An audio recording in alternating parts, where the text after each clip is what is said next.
Welcome to the GekkoScience world, the most beautiful line of ASIC miners. They are affordable learning tools for Bitcoin mining enthusiasts.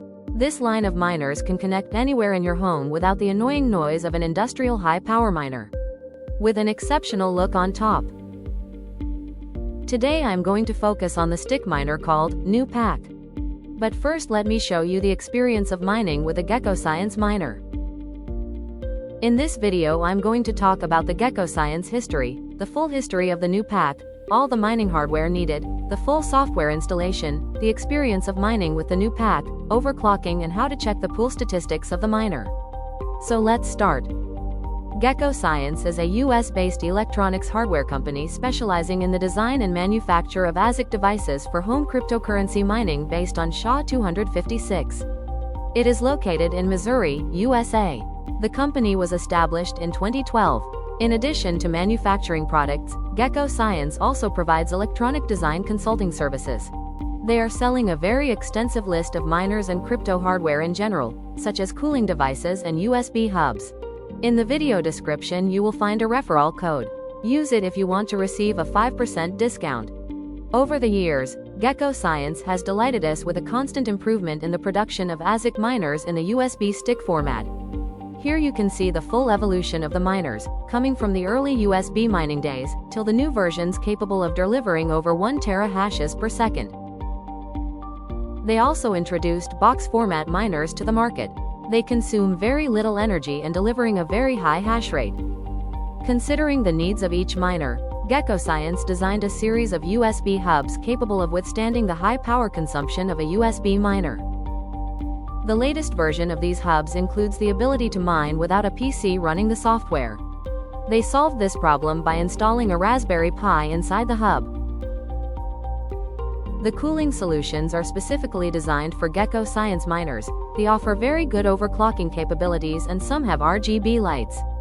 For this video is necessary to have a fan like this one. The NewPac requires active cooling to operate.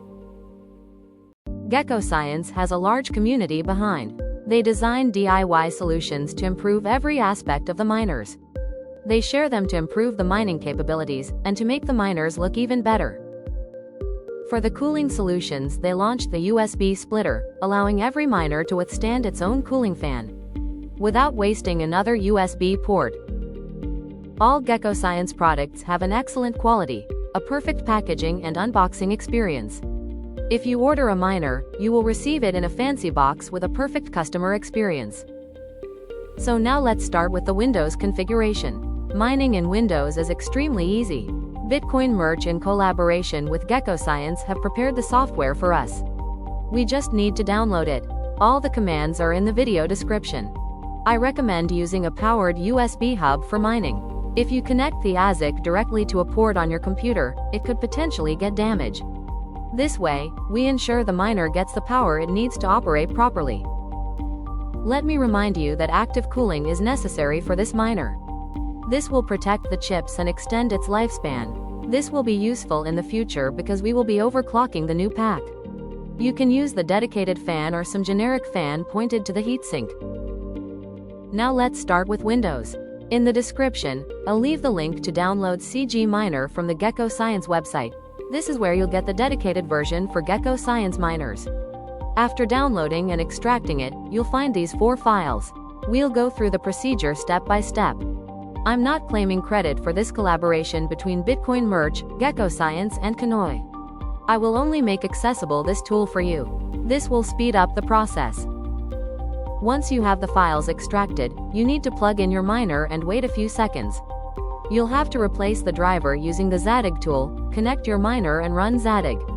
You'll need to select your miner model, in this case as the NewPac. Click the Replace Driver button. Be patient, as this may take a few minutes. Once you have replaced the drivers, you need to edit the .bat file. Right-click on it and open it with a text editor. Here you'll find all the parameters that CGminer will use for this session. On your screen, I explain what each of these commands means. Please, don't forget to replace the pool and wallet with your information. Here you can also find some more advanced commands to make our mining more efficient. We'll ask the pool to assign us a lower difficulty and configure our NewPac. In these commands, you can modify the ASIC frequency to achieve a bit of overclocking, but we'll talk about that later. I'll also explain all the commands in detail afterward. Now we need to start CGminer. We'll do this by double-clicking the .bat file. CGminer will start with the parameters we defined earlier. You'll see a window open with the mining software running. Using CGminer on Windows is quite easy and fast. Now, I'd like us to move on to the Ubuntu part. This will allow us to have a bit more control over open source software on an open source OS. In this part, we will install CGminer from scratch and configure all the parameters manually. You'll see that it's a really fun learning process. Now, it's necessary to explain what CGminer is. CGminer is an open source cryptocurrency mining software, primarily designed for mining Bitcoin and other SHA-256 based coins. It supports multiple hardware types like ASICs and FPGAs, and offers advanced features such as remote control, real-time monitoring, and device management. You need to have Ubuntu installed on your PC. If you don't know how to do this, there are many guides online. It will only take you a few minutes.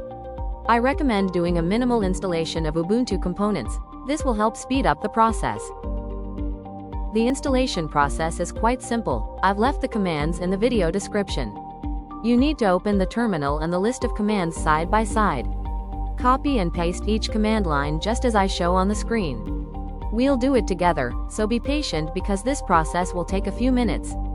Don't worry, you'll only need to do this once, as the software will remain installed on your computer afterward.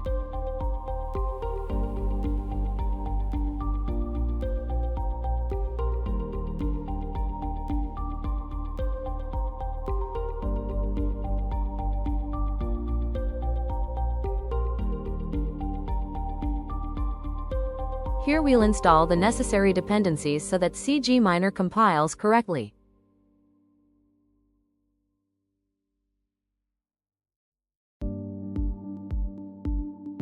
Once the dependencies have been installed, we need to clone the GitHub repository, specifically CKnoi's version. This version contains the necessary drivers to use the GekkoScience miners.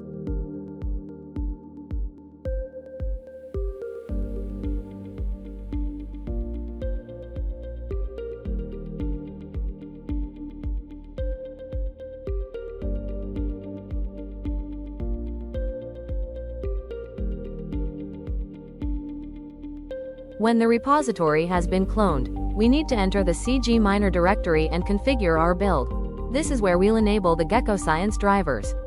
This process may take a few minutes depending on your CPU's performance.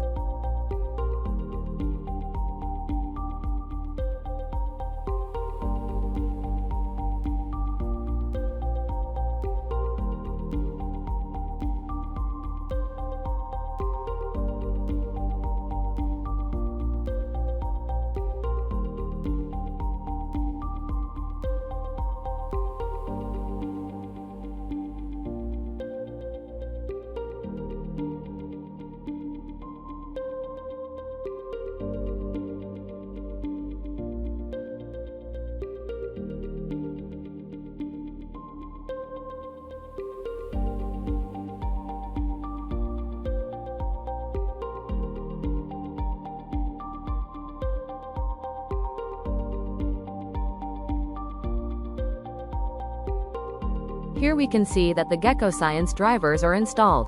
The only thing left to do is install the software. This process may also take a few minutes.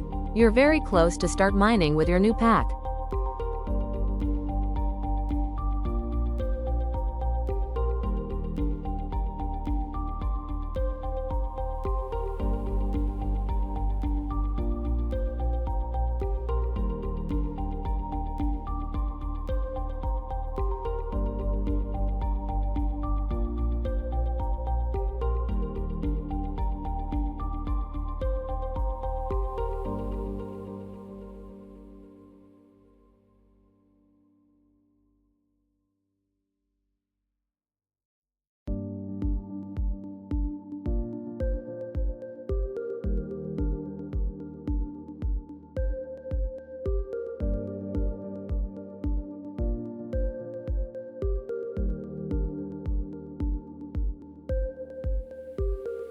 CGminer has been installed successfully.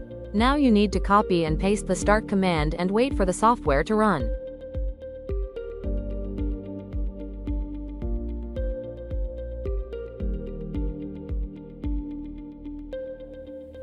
Here you can see CGminer starting up without any issues. This is the mining software interface, and I'll explain some of the important parts. Here, we can see that the name we assigned to our miner is being recognized correctly. The drivers are also properly installed, as the chips are being detected, and it warmly welcomes our miner, NewPac. We've applied a slight overclock, so we'll wait for the process to complete. You can also see CGminer ramping up the ASIC's frequency.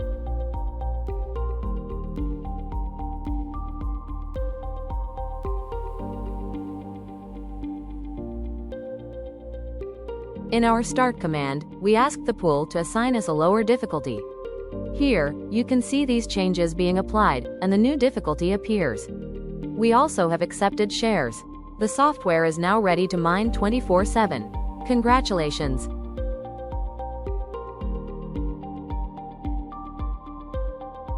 Here you can see the start command. This is the command we'll use to control all the parameters of our mining session. Here, you can see what each of these lines means. Feel free to modify it as you like. You'll learn a lot by experimenting with the parameters. Something very important. If you copied the commands I left in the description, don't forget to replace the information with your own wallet and your preferred pool. This will ensure you receive the payment in case you solve a block. Now we'll take a look at the start command with overclocking. You can see that we slightly increased the miner's frequency and activated several features to gradually raise it. In a moment, I'll explain how to perform full overclocking. Here, you'll be limited by the chip's voltage and other factors, which I'll also cover. Increase the frequency just enough until you feel comfortable, making sure your miner doesn't restart or overheat. To run CGminer anytime you want, you need to open the terminal and go to the CGminer directory. Here, you'll need to paste the start command. In this case, I'll use the one with overclocking features. We'll wait for the software to stabilize our miner at 200 MHz.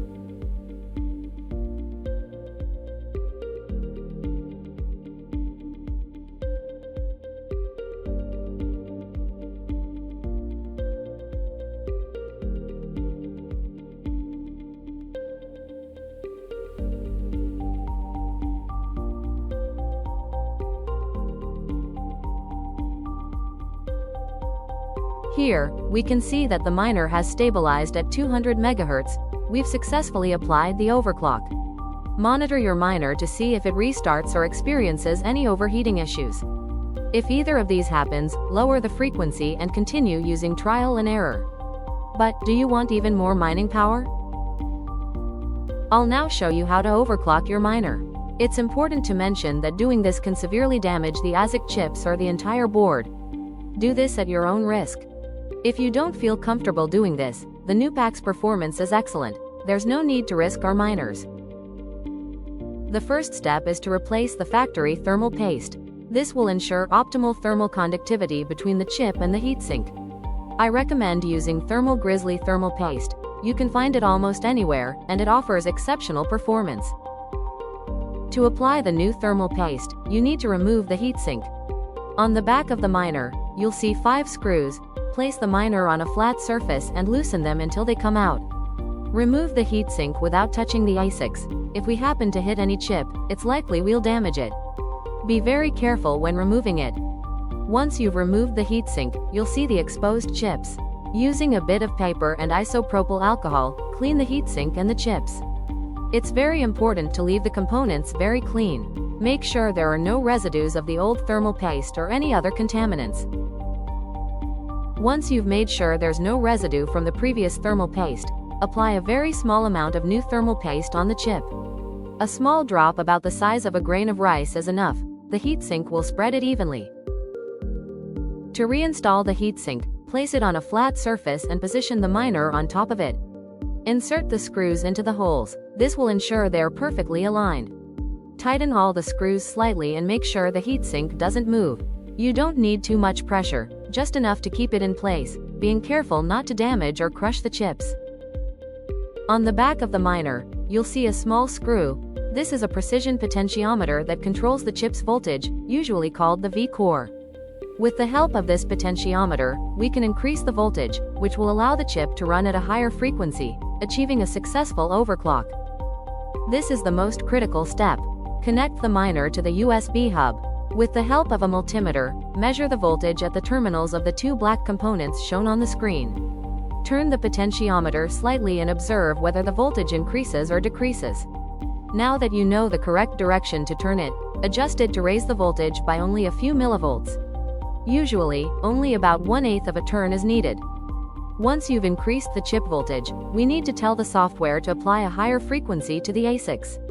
The NewPac miner can do this with a single command. You'll have to find the sweet spot through trial and error, looking for the optimal value between 100 and 200 MHz. How far you can push the miner depends on how hot the ASIC gets, how much voltage it's receiving, and something called the silicon lottery. The silicon lottery refers to the luck each user has in receiving a chip with more or fewer impurities. The fewer impurities your chip has, the less heat it will generate and the higher frequencies it can reach. Take your time doing this. If the miner restarts, lower the frequency and start again. Now we'll check the statistics of our mining session. Each pool offers a service to monitor the performance of our miners. In this case, we'll go to the official page of the mining pool and look for the dashboard option. You'll need to enter your wallet address, and you'll be able to see your statistics. Go to solo.ckpool.org and paste your wallet address. A very basic window with your statistics will open. Here you'll be able to see your hash rate over the last few minutes, hours, and days. You'll also see the number of shares accepted by the pool and the value of your best share. This is the number every user is waiting to see rise and surpass the difficulty in order to solve a block.